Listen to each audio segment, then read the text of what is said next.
There it is. All right, so thank you so much, everyone, for joining us with our Summer Standard Issue Writing Workshop. We have here with us today Andy Sanchez and Anastasia Burnett. I'll give some brief introductions before we get started. So Andy Sanchez, that's our editor-in-chief here at JSPG. He's also a senior researcher in the Media, Technology, and Society at the Sustainable Media Lab in The Hague. He's currently leading an international cross-sector initiative to address misinformation and digital literacy ahead of the 2024 European parliamentary election. He holds a PhD in chemical and biomolecular engineering from Cornell University, as well as a master's in fine arts and creative writing from New York University.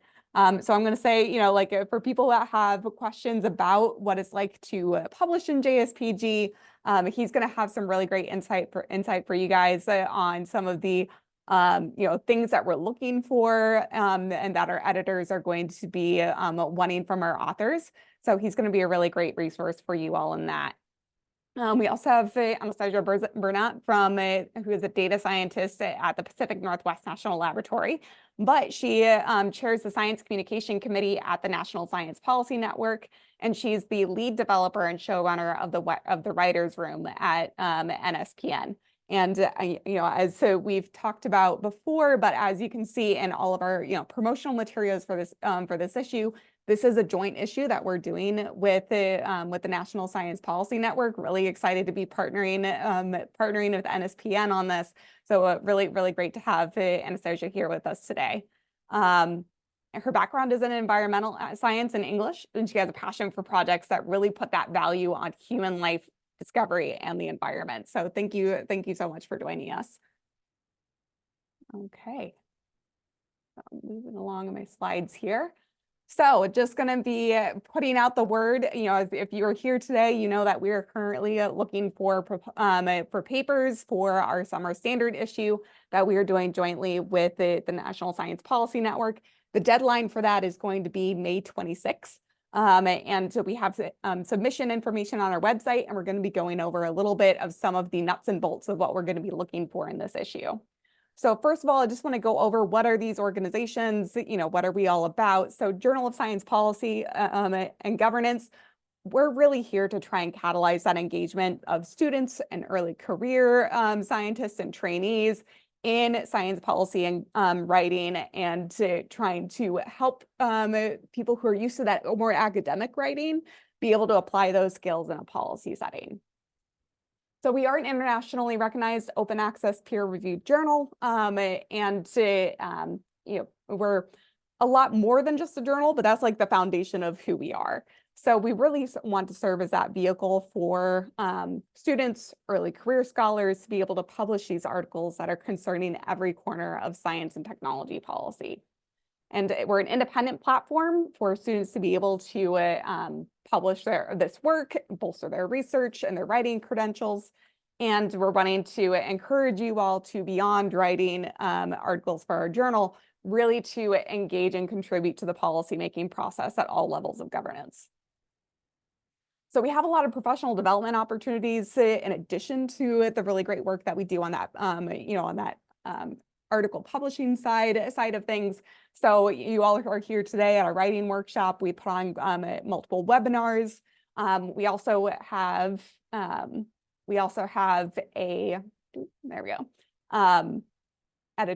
editorial board. I know Andy can talk a little bit about that, about if you're interested in joining our editorial board.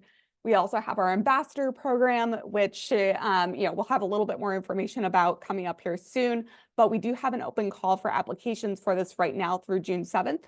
And we also are able to do presentations with our partner organizations, conference panels, media engagement. These are all things that we really want to provide to our authors and to folks that engage with the journal. So a little bit about the Science Policy Network.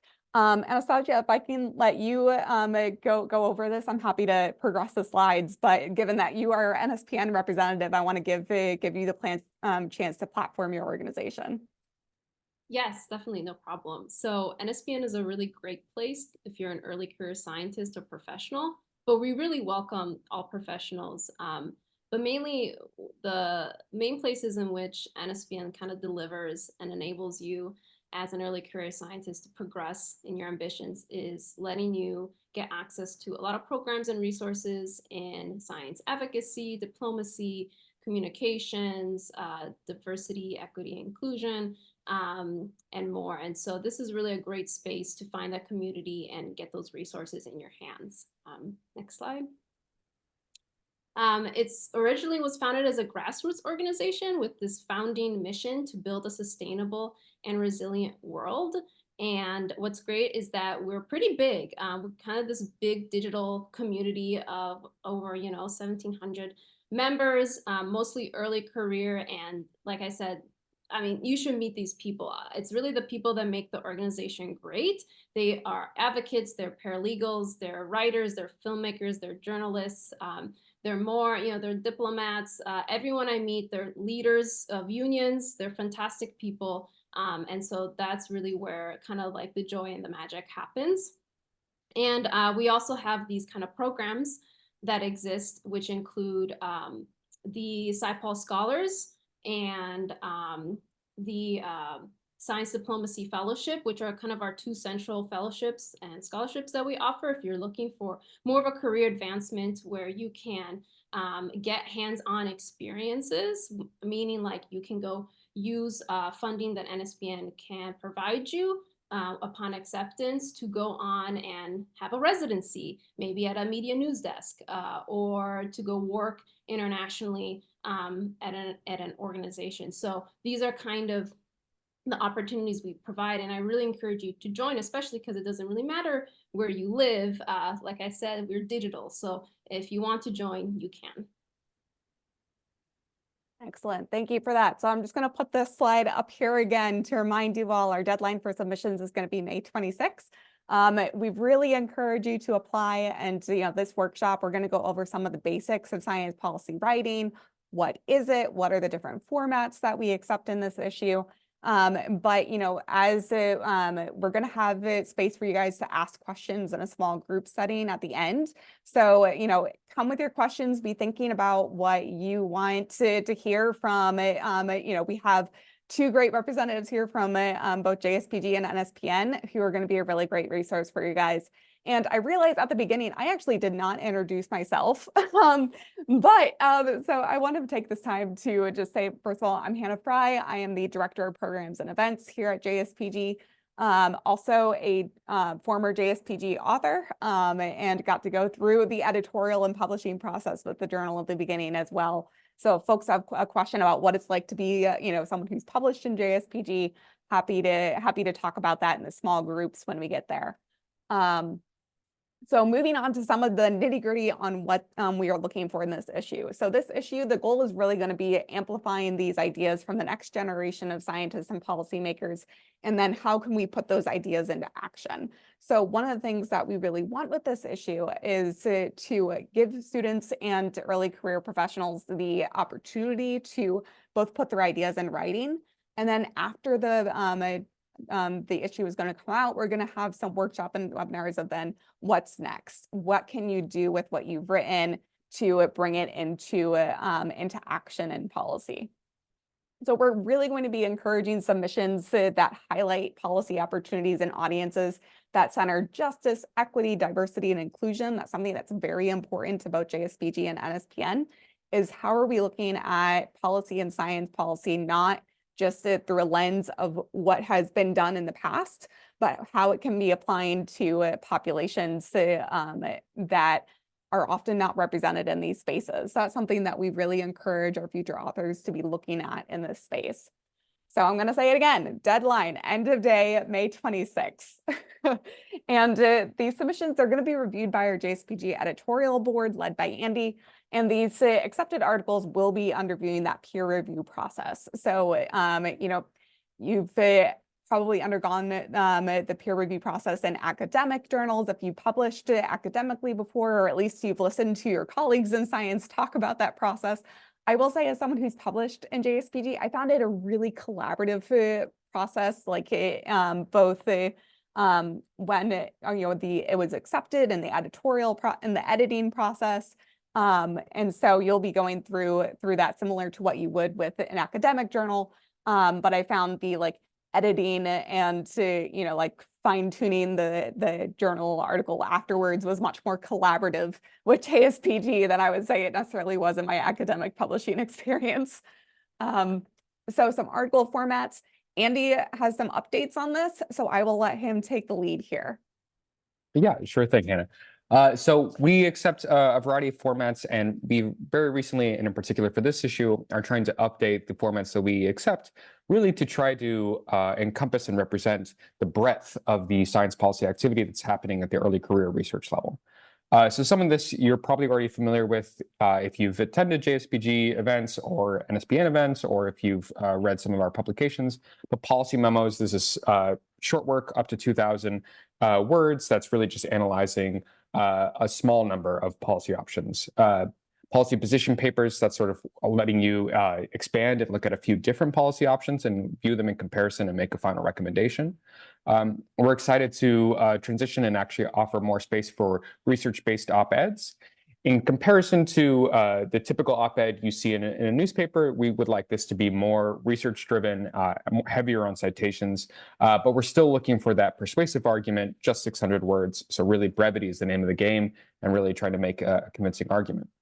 We're excited to also accept fact sheets now, which this is something we haven't done in the past, but we think is a really valuable resource, both for early career researchers who are getting into the science policy space, but also for people who want to learn about science policy topics. So here, when we mention fact sheets, we're talking about 1 to 2 pages, something that just gives a broad overview of the relevant science and policy concerns about a topic. It's not about recommendations. It's just about summarizing an issue so someone is up to speed. We also have room for longer form, deeper analyses. So that can be technology assessments and policy analyses. These are range anywhere up to 30 or 35 pages. And here we really invite authors to go deeper into the history, deeper into the state of the art, and really look into future directions, whether it's the impact of an emerging technology or the impact of an existing or future proposed policy. We've also been really excited to present some other dynamic formats, such as workshop reports and book reviews. This helps give a sense, I think, of the activity that's going on right now in terms of how are people engaging on different topics, whether it's about science policy or about issues related to science policy. And I think gives a good chance for you to showcase some of the different lessons that come out of those activities. And finally, we're actually pretty flexible in terms of what the format is that you want to use. So on a case-by-case basis, we're happy to review different kinds of manuscripts that don't fall into these categories. And I'll hand it back to you there, Hannah. All right, great. Thank you, Andy. All right, so who can publish in JSPG? And I want to say that these are based on some recent changes as well. So we wanted to really make sure that we were opening up our journal to people who were just getting started in their careers, who maybe, I think, our previous age requirements were restrictive to some people. So making sure that we're focused on where you were in your career, not as much on your age.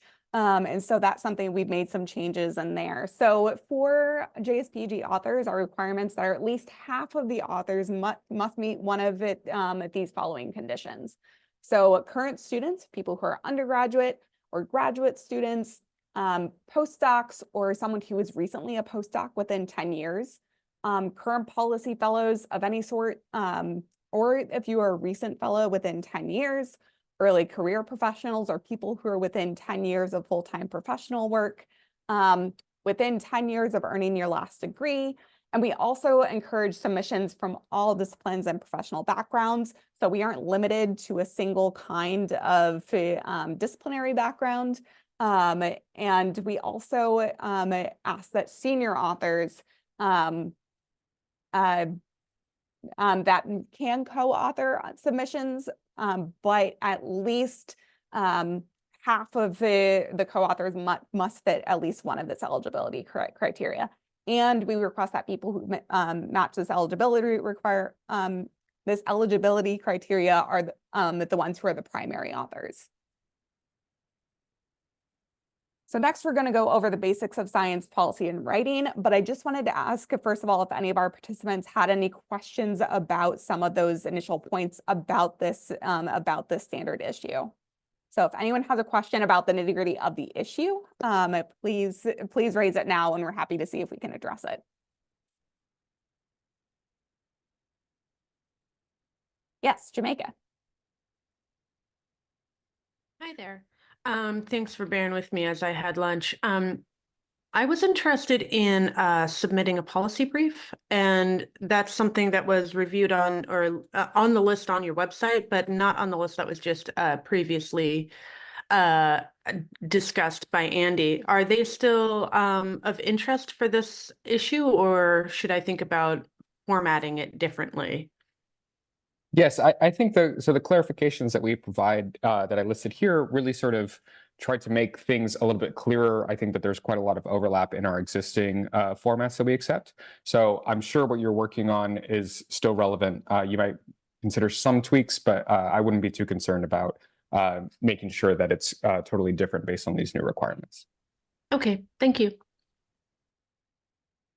Yes, and I think, if you were looking at previous requirements, we can definitely, if there's during the editing phase, if there are like things that might need to be adjusted. I don't want to speak for Andy, but it sounds like that is something that our editorial staff are willing to work with you on. I appreciate that. Thank you. All right, so I'm going to move next here into just some of the basics of science policy writing, and then we'll get a little narrower in scope as we go through this. So first of all, science policy writing, what is it? Why is it important? It's real public policy. Science policy is really about a policy that governs the matters of science. So this can be rules, regulation, legislation, any sort of guidelines that are affecting or being informed by research. I think one thing that people often have a misconception about with science policy is that it's going to be science, it's going to be logical, it's going to be basic entirely on fact. I will say as someone who works in science policy has my day job outside of JSPG, it's a messy process because it's part of the policy process. Science policy is very much about incorporating scientific evidence. It's about making sure that we're bringing in that scientific nature into policy, but ultimately it is science entering the world of policy, not as much vice versa. So, it's going to be messy. So I think that's just something to get out of the way, is that science policy is something that is going to be a little messier than necessarily people might think of when they think of science. It's not policy prescriptive. I think this is something that, many scientists who are just starting to enter policy can get, kind of think about, oh, the data says this, so that means the policy must be this.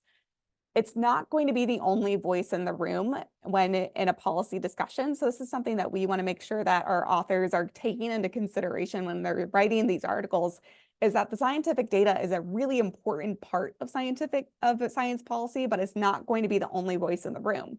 So in a lot of these kinds of science policy writing, you're going to be wanting to look at not just what is the science saying, but what are other stakeholders that this issue would affect? What are they saying, and what sorts of concerns or values are they bringing it to the table as well? And that's going to be an important component of many forms of science policy writing, is taking that into consideration.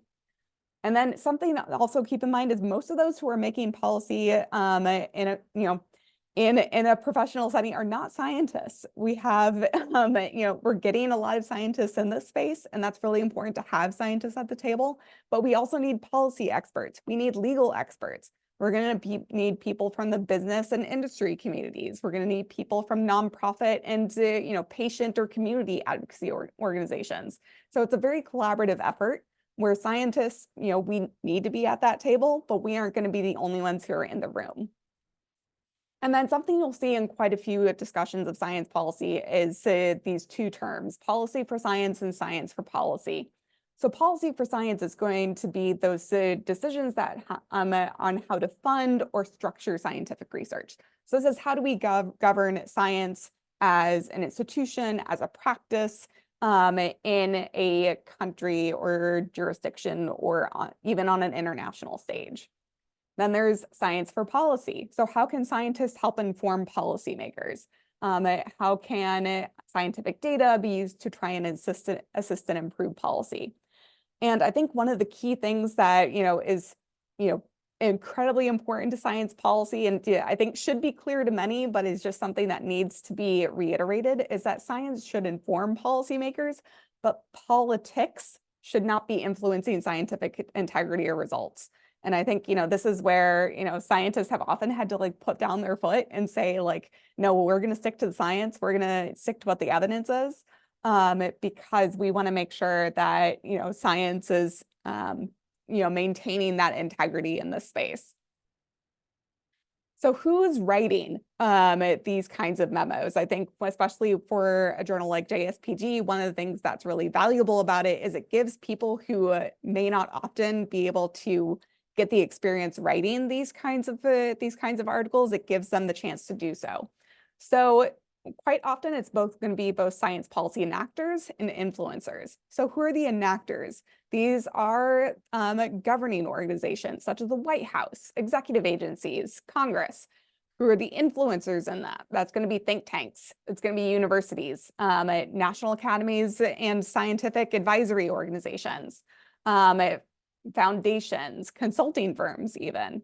And some of these sort of third-party advisory groups that may not necessarily fall under all of these categories. So there's a lot of different people who are doing this kind of writing.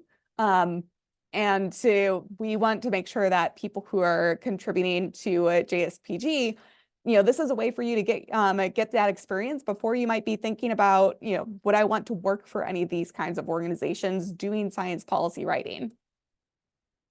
So as you're thinking about, the kind of the article or the kind of, brief memo or other formats or fact sheet, some things you want to think about are what are the levers that, people have available to them in the world of science policy. So there are several different kinds of levers that you can include.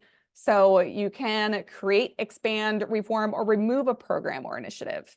So you can look at, how can we shape this program? You can also set a new goal and say, are there metrics to evaluate and measure progress towards this? Do we want to be zero emissions by 2050? Like that sort of thing.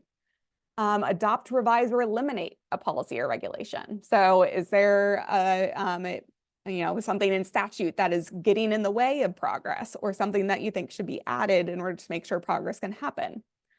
We can also develop and upgrade infrastructure. Is there a need for new kinds of labs or facilities for scientists? And are there policies that can make those happen? We can also generate or reduce resources per program. I think one of the most classic examples of this is when scientists advocate for science budgets. So how do we make sure that scientists have the financial resources that they need in order to do their work? This can also include collaborations. Can we look at what collaborations may be needed for a program? Are there collaborations that are getting in the way of something? Or are there new authorities that are needed? Is there an existing program where maybe they don't have the authority to do something that you think would be really important? So all this list here is not exhaustive, but these are different kinds of levers you can be thinking about as you're writing. So writing for policy versus writing for scientists. There's going to be some surprising overlaps, but of course some clear differences here. So many of you are probably going to be very familiar with writing for science. This is going to be with an academic or research audience. You're going to be wanting to test a hypothesis. You're going to want to present new scientific findings or summarize scientific findings. The format of it, you're going to be really thorough and you're going to start broad. You're going to start with here is all of the evidence in the, that is existing. Here's what we found. Here's how we did it. And here were our conclusions. So you're starting big and you're getting small.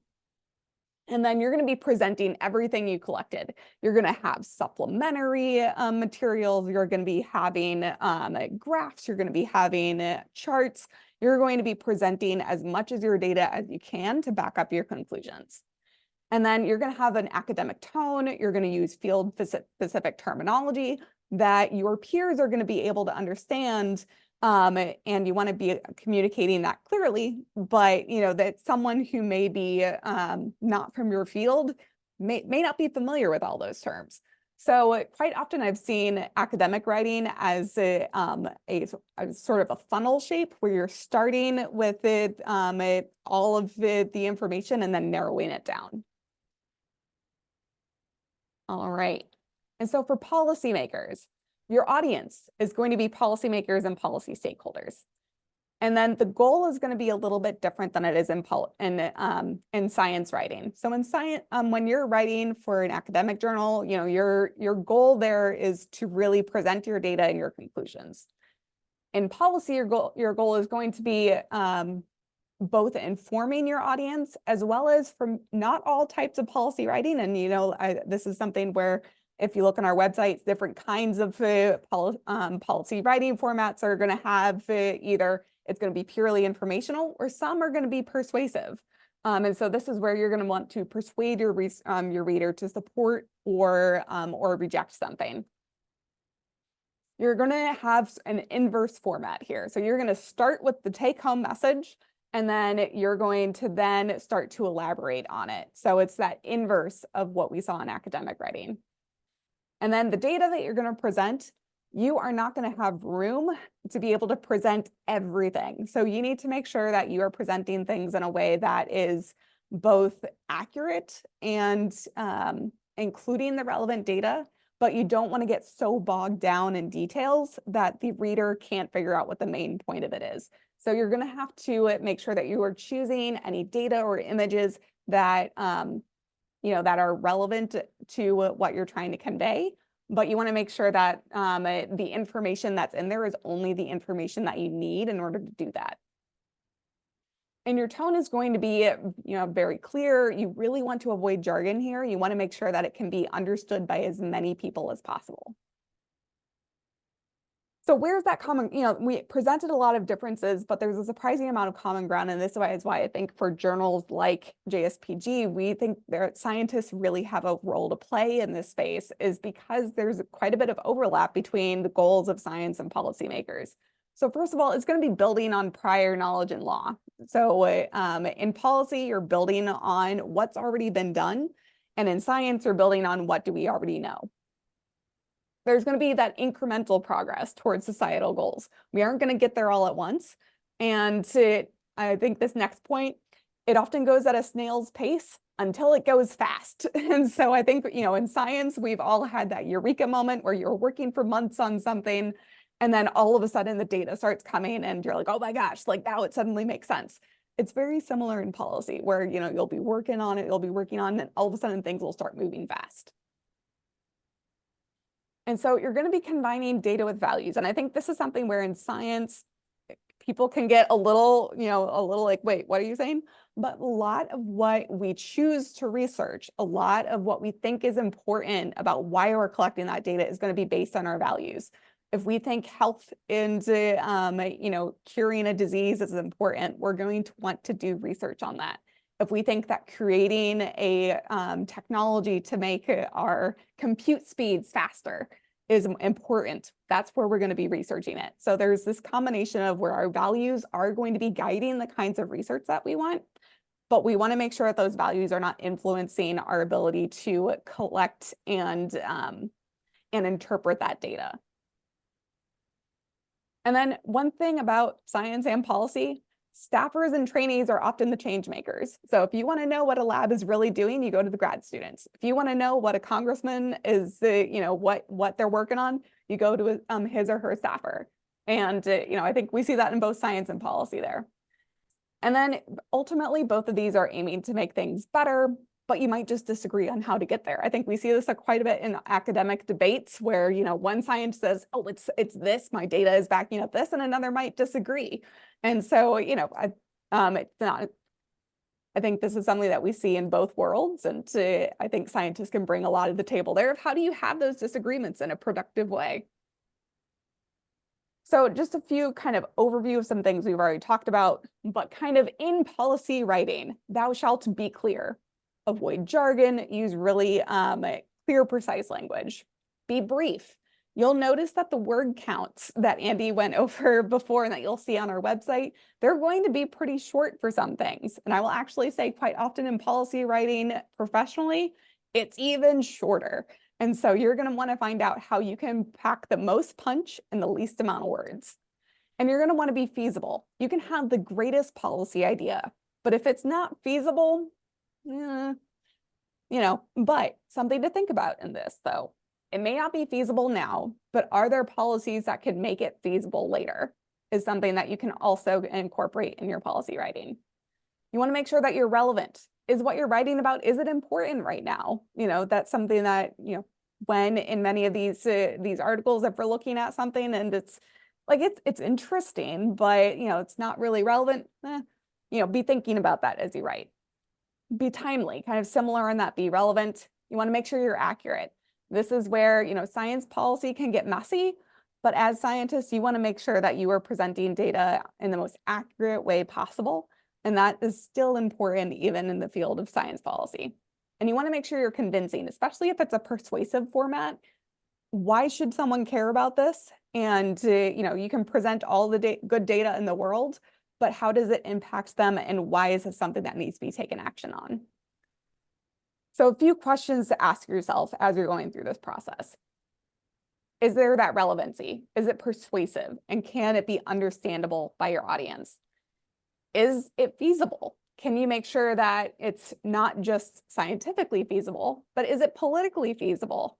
Is it socially feasible? Is it economically feasible? And if it isn't, are there ways that you can help it get there? And then does scientific data also support other policy options? Quite often in many of these formats, it will include going over multiple options before you make a recommendation. And there might be good evidence to support some other options, and you want to make sure you're presenting those while also still acknowledging why you think that your recommendation is the one that should be chosen instead of these other options. And then you want to go over pros and cons. No recommendation is going to be perfect. There's going to be some negatives. And one thing you can look at is, are there ways to try and remedy those or make them a little less bad? What other stakeholders are engaging in this issue? What are their perspectives? And, are they different or the same as yours? And then you want to make sure that you're really emphasizing that importance of the issue. And then something I think for scientists that can be a real struggle is, are you getting bogged down by unnecessary details? If you have a point to make that point. You don't have to say the same thing 3 times because you have a limited word count. So this is something to just be aware of as you're writing.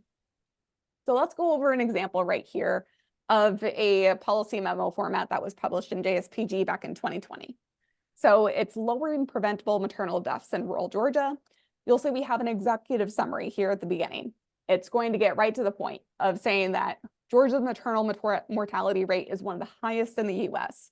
And it's saying this is an issue and what are ways that we can address it. So it says 60% of these deaths are preventable.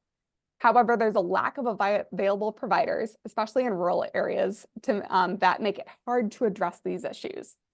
So what they propose is that they propose an amendment to the Georgia Legal Code that would allow certified nurse midwives to practice independently, removing unnecessary restrictions on the low risk and routine care that they are trained to provide. So they say write out what the issue is and how they plan to address it. Nope.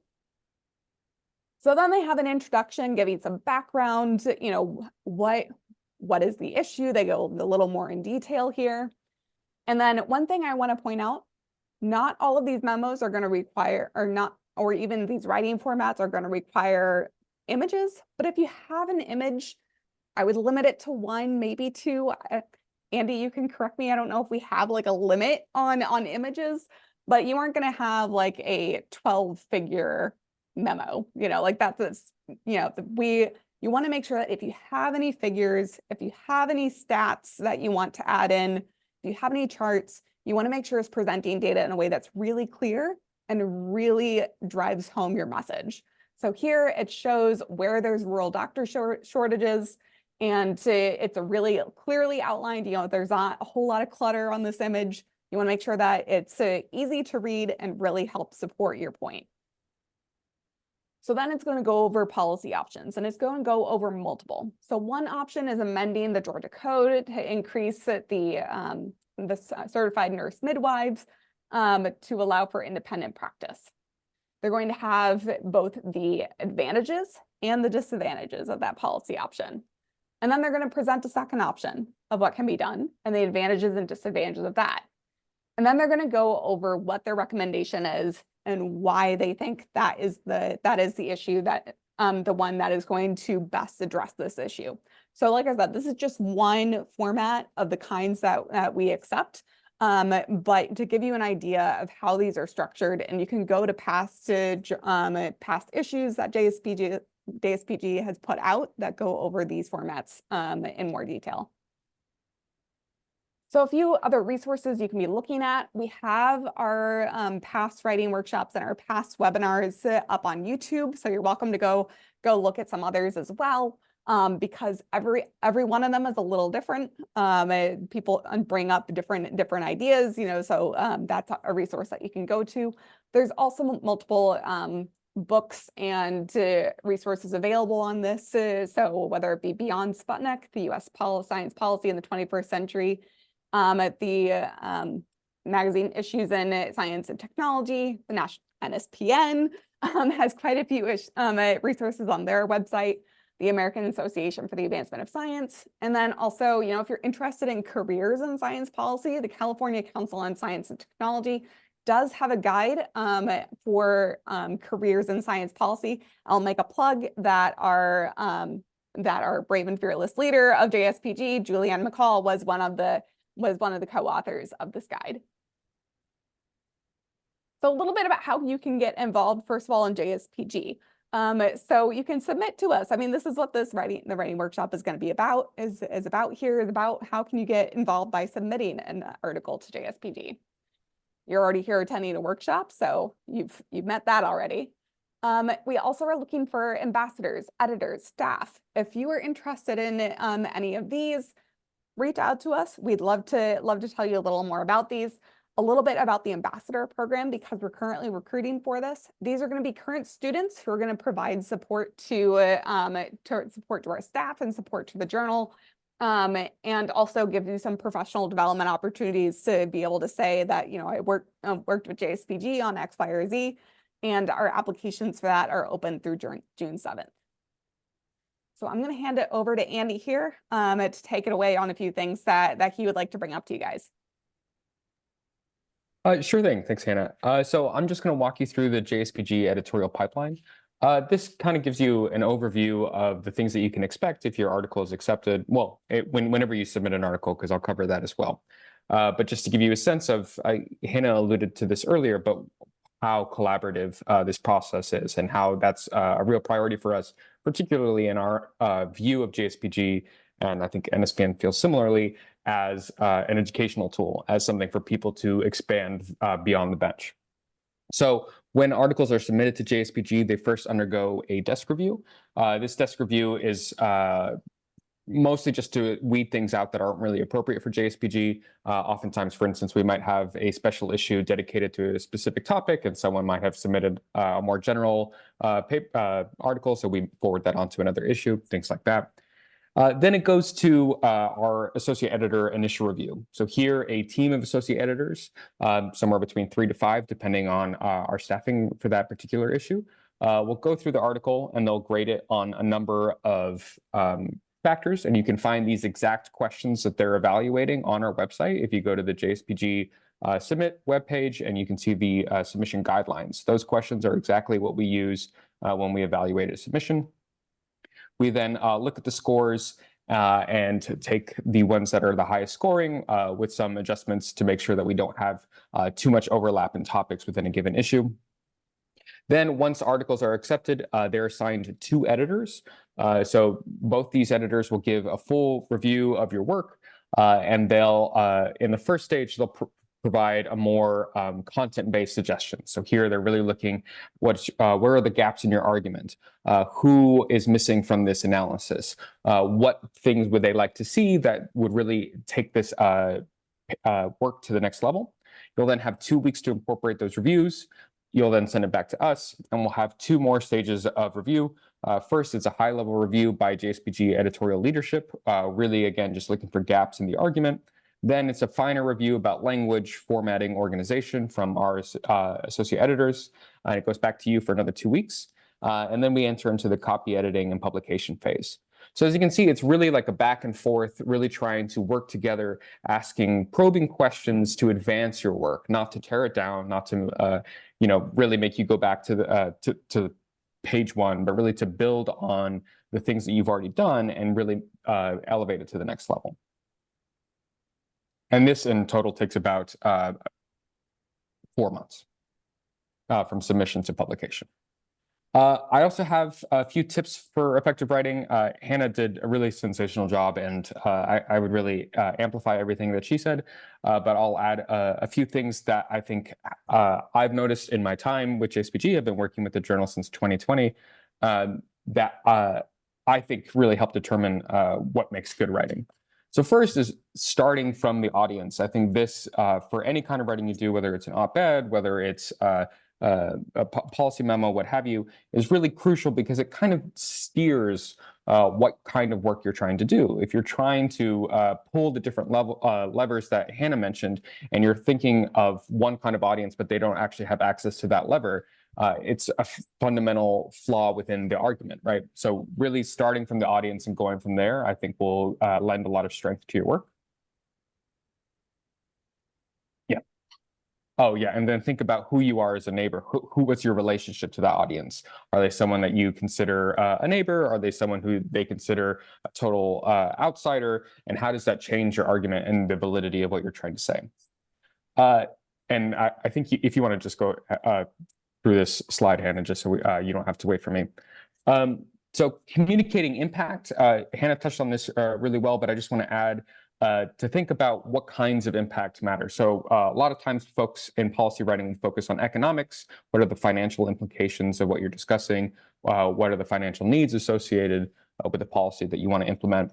But also think about the communities that are in need and how their lives could change. One of the things that's always really gratifying to see when we're doing the editorial process is to see quite neutral scientific writing of background shift and start to be about personal stories about how communities would change or how they're going through a hard time. And that's what gives urgency to this policy writing. Starting from that point really empowers the work that you're doing. For op-eds, don't be afraid of emotion and narrative and using rhetorical tools like repetition and callbacks. These are really valuable for creating an emotional response, which is the goal of an op-ed, to be persuasive through emotional methods. As Hannah said, avoid jargon. And I think a really helpful tool to think about avoiding jargon, because it's sometimes hard for scientists to recognize when they're using jargon. You have to think of your reader as an intelligent and curious person who knows absolutely nothing about what you're talking about. Starting from this place is really going for something about respect, but appreciating that all the ways in which prior assumptions can make something inaccessible to someone. You're not dumbing it down. It's not about thinking they know everything. It's really finding that sweet spot of respecting the audience, but appreciating that they might not have all this background that an expert would have. Make your call to action specific. I would definitely reiterate everything Hannah said about thinking about the levers, thinking about what are the specific things you can do. This is what distinguishes general science policy writing from really effective science policy writing, is really getting into those nitty-gritty details of like what we can really do and what are the impacts of those actions. And finally, I just want to say, use data effectively. As Hannah mentioned, we don't put a lot of figures in our work here at in our publications at JSPG, but I think it goes deeper than that. It's really thinking about how many examples are you using, which examples, and why those examples. I think asking yourself this question really helps you think about what is the argument that you're shaping and what is the emotional, intellectual, and political response that you want a reader to have when they respond to your work. And that's my bit. So, and then just the last thing, and this is for every writer, for everything they're working on, read it out loud and read it out loud again. You're going to find all the ways in which your writing is awkward or clunky. Even for academic writing, I think that this is one of the most valuable things you can do to improve your writing, is to just read it out loud and hear that when you trip up, your reader is probably tripping up too.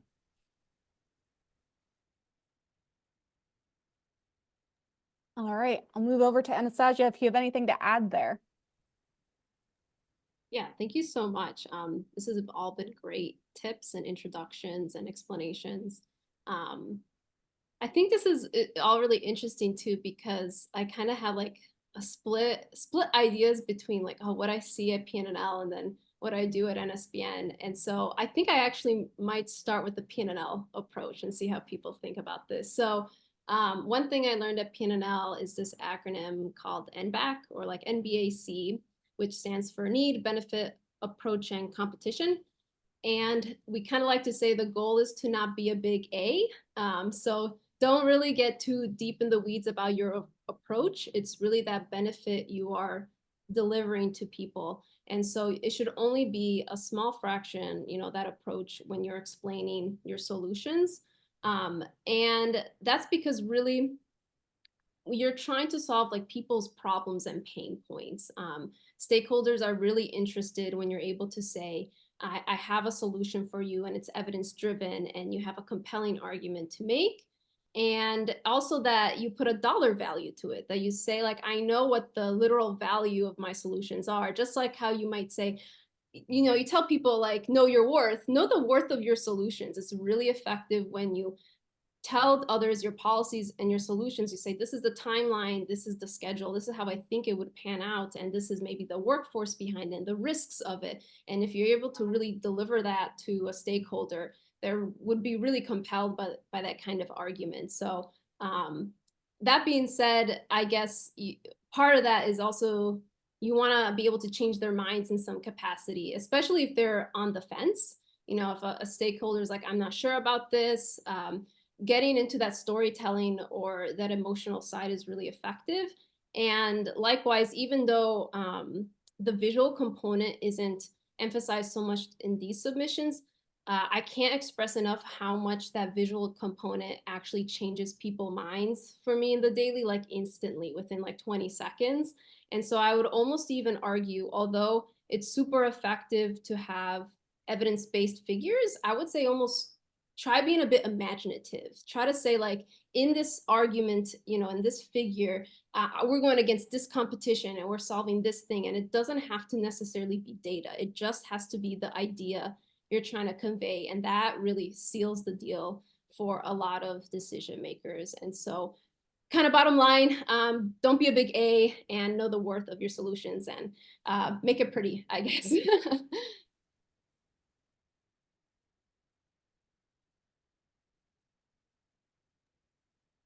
All right.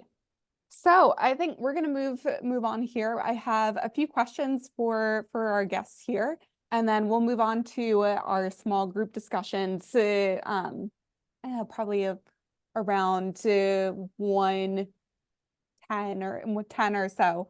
But I wanted to, while we have Andy and Anastasia here, I wanted to ask a few questions. First of all, of just what, if you had a single piece of advice to give a potential author, what would you give them?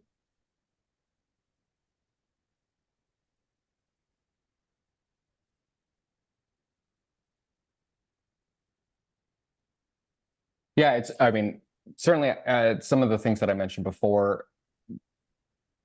maybe the number one thing that I think it really elevates a piece is thinking about the impact in human and communal terms. So how is this going to change a community's experience is a really meaningful way to communicate the value of what you're doing. And like Anastasia said, you know, it's knowing the value of what your proposal is. Is it an economic value? How does that economic value change people's lives? That kind of reference point, right? It's thinking about your data in a different way, because it's thinking about like, what does it mean in an experience as opposed to in a number. And I think that is very valuable. I think one piece of advice, although maybe it doesn't happen too much, but it's a risk. Don't assume your reader will read all the way through.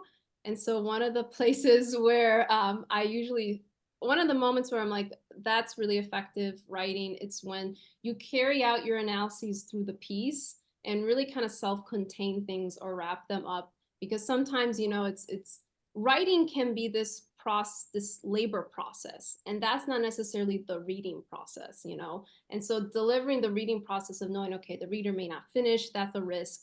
Disconnecting your analyses from your evidence, that's a risk because they may not get to it down the line. And so just making everything as connected as possible and in close contact is way more effective every time you're kind of connecting you're connecting your evidence to your arguments, because then you are making immediate impact within 10 seconds as opposed to like 10 minutes of reading.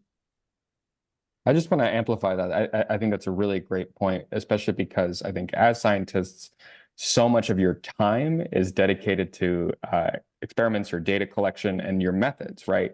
When you think about your time, all of it is thinking about fixing this thing that's not quite going well. But what's valuable about your work is the final conclusions, right? And that's the same thing for writing, and especially for policy writing and general audience writing, is the methods and that those materials are interesting, but it's really getting to those final conclusions that people hold on to. And so really thinking about what is the experience of someone reading this rather than what did I go through writing this, have that shift.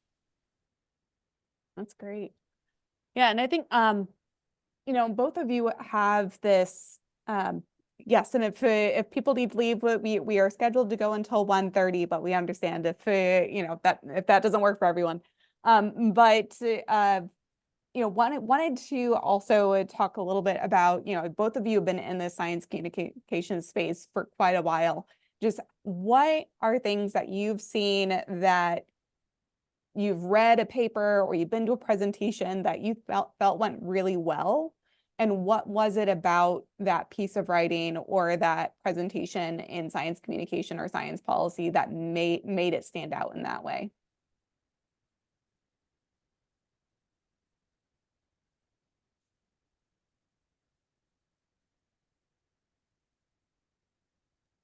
Sometimes what's really effective is if like the mission.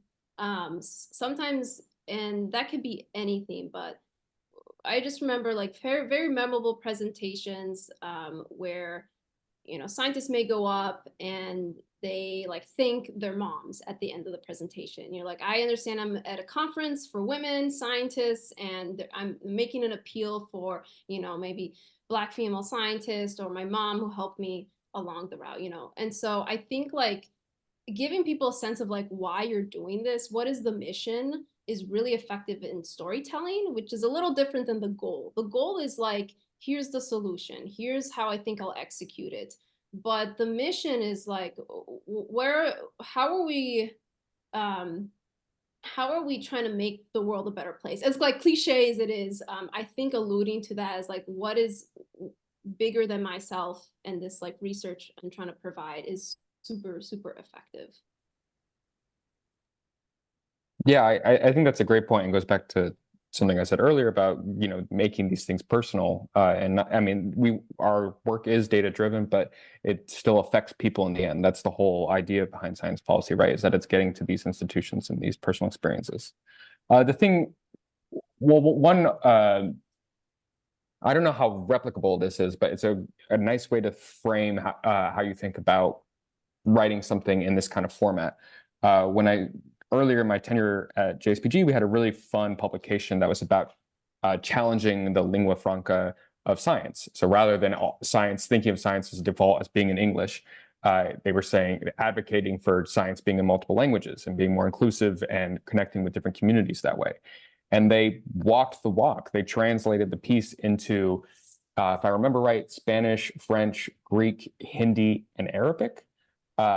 And so that was a huge challenge in the editorial process, but it was something that's always stuck with me, and I think I'll always remember about. It's really trying to break the format a little in a way that solidifies the argument. It's not just breaking it for the sake of being edgy or whatever, but it's like really thinking about like what is the value of challenging an assumption.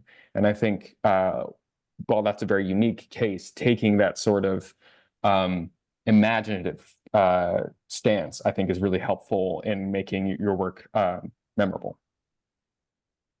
That's a really cool example. And, I think on the conversely, I think I wanted to ask you if you've seen common pitfalls that you want to make sure that people here at this workshop know to avoid, that you've seen just over and over again, and you're like, please stop doing this. Yeah, there's a few. One of the biggest ones is thinking about the introduction. So an introduction for an academic piece starts so broad and like comes tight, and some folks struggle not to start too far back. For instance, like if you're tracing the history of something, you could go all the way back to the Jurassic Age. Well, what is the value of going to the Jurassic Age as opposed to the the Iron Age? How does that change your argument if you started there? Just as a very broad example. And I think that folks are often starting in the Jurassic or the Iron when they really need to be starting in the 1990s. To extend that metaphor a little, a little too far, probably. The other thing I would say is not really thinking about the full implications of the policies they're proposing. They give a couple sentences about the pros and cons of the policies. And frankly, that's the meat, right? That's the really like the part that folks want to understand, and really what helps sell your recommendation at the end is analyzing those pros and cons and why these pros outweigh these cons and why this policy has this interesting component that this other one lacks. When folks shortchange that, it's to the overall detriment of the piece, I think. I think those are probably the two biggest ones, but I'm happy to talk about that more if folks have more questions. I think that's great advice on like a format perspective. Sometimes I think more than the writing, I think I get hung up on the ideas. And so maybe this is counterintuitive, but sometimes it's the ideas you're trying to sell that might take you more than your writing. Like you could have beautiful writing, but it's like, what are you trying to capture? And so maybe one of the things you can do, there's several things. One, I always kind of say that, writing is very, very social, talking about it and your ideas as much as possible, but even like self-interrogating, questioning it over and over again. And that gets you kind of to those pros, that format outcome that Andy is talking about, where you're like, okay, here are the pros and cons. If you're not like self-interrogating your idea, holding it up as an object and saying like, okay, what are the rules around it? What are the assumptions? What's the scope? What are the risks? I think you kind of lose out on having something that's has considered a lot of different perspectives, and realizing also that these ideas eventually go into the hands of people. And so like, it's funny for me because I can say, all right, at work, I know the faces of the decision makers who matter. And that's really accessible for me. But I definitely understand when you're like, I'm thinking of this politician, but I've never talked to them or had a conversation with them and understand what they need. And that is much harder to like access that personal social environment. And so if you're in that situation, the best thing you can do is like it's that self-interrogation process, where you're saying, okay, here's my object, here's my idea. What is every perspective, and try to understand the face behind it a bit as much as possible. That's great. And, I think one of the things that, I brought up in the presentation, and both of you alluded to as well, is when you're writing and for science policy, or when you're even just involved in, science communication more broadly as well, the science is really only going to be one piece of that. So I wanted to, I think for many people who are used to scientific writing, you're only used to focusing on that science piece. So do you have recommendations of like other kinds of stakeholders that potential authors should make sure that they are paying attention to and considering when they're writing their articles?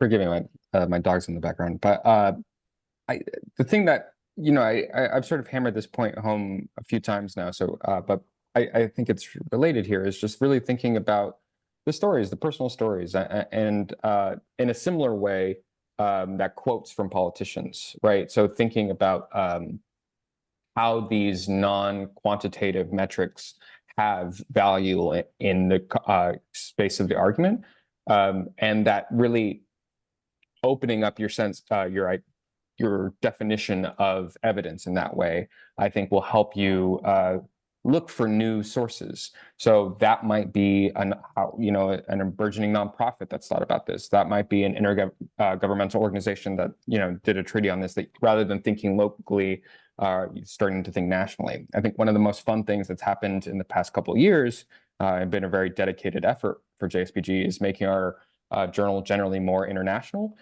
So that's created some really fun collaboration. So recently, for instance, we had a piece comparing Washington State to the Netherlands, which is two very different communities, two very different groups, and two set of very diverse and interesting authors. And I think looking for that kind of unique comparison is quite surprising and will bring more to your work. And whether or not it's something like that where you're talking about two different countries, or if it's something more personal, thinking about different communities, I think all of those things will help contribute to improving the insights that you're providing. Yes, definitely agree. You'd be surprised who's interested in your work, who has some kind of gain they could get from it, for sure. And also the kind of like the flip side of that is, you can think about like, okay, who are the stakeholders? And then you can also think about like, who is like your ideal team to address those stakeholders? Because think of like the workforce of your idea, like who's going to carry it out. It's not going to be only scientists. Like I guarantee it's going to be economists, it's going to be social science, it's going to be a lot of people on the field to actually mobilize your idea. And so thinking both ways and seeing, like, imagining how every person on your team would talk to that stakeholder too is a fun kind of exercise you could do too. That's great. And I think, as we're going to move into the more interactive portion with our participants, in your small group room, what are some things that you want to talk about with the participants in your small group room?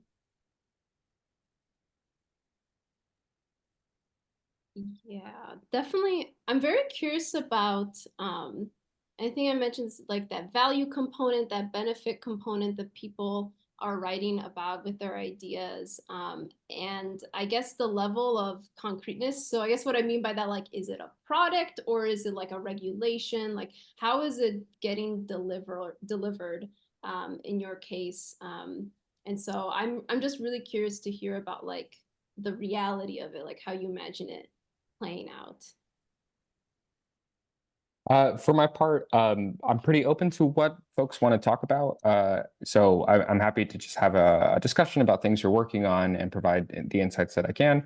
But I'm also happy to talk a little bit more about, if Anastasia is going to go for more of the big idea content route, I'll try to provide more of the writing and technical part, just so we have a diversity of things for folks to choose from. I'm happy to give you some more details about how the editorial process has sharpened publications that we've had at JSPG, and how you can take lessons from that to build a stronger initial submission. All right, great. And so I think, the way we'll run this, I'll set up the breakout rooms. And so let me look at time. So we have about 20 minutes left here. So let's spend about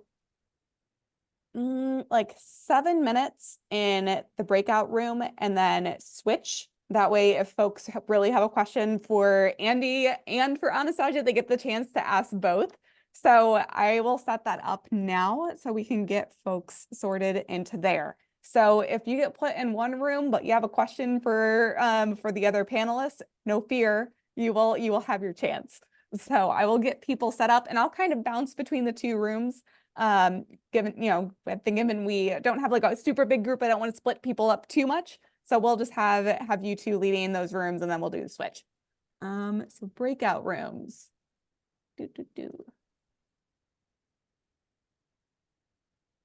Okay. I'm gonna open all rooms and I will start assigning people. So you will start getting switched over there. So just a moment.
think it gave them the 60-second warning, which I was trying to do on the like button, but it wouldn't let me until it's automatic. But Yeah, no, it's Zoom.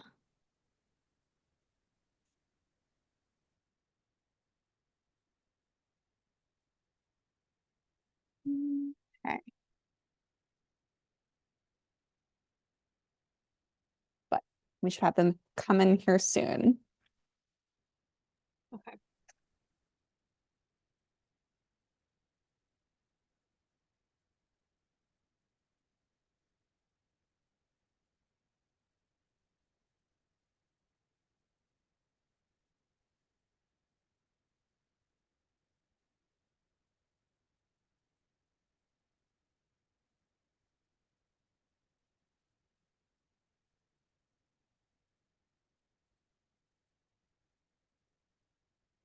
All right.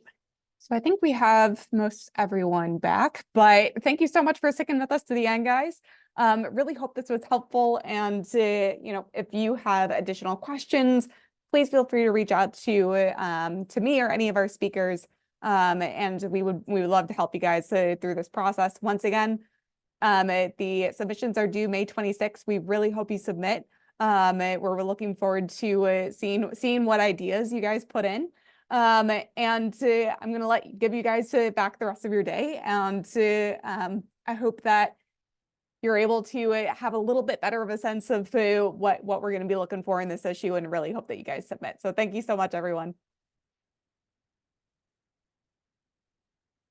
Thank you so much. Thanks, folks. Great meeting you. And thanks for your time. Appreciate it. Great meeting.